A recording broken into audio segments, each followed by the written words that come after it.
أعوذ بالله من الشيطان الرجيم بسم الله الرحمن الرحيم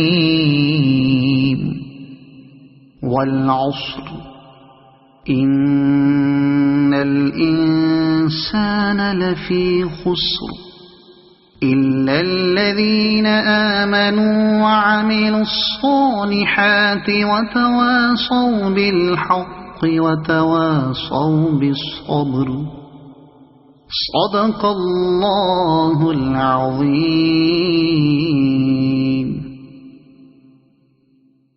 ترجمہ: زمانے کی قسم، بے شک آدمی ضرور خسارے میں ہے، مگر وہ جو ایمان لائے اور انہوں نے اچھے کام کیے اور ایک دوسرے کو حق کی تاکید کی اور ایک دوسرے کو صبر کی وصیت کی۔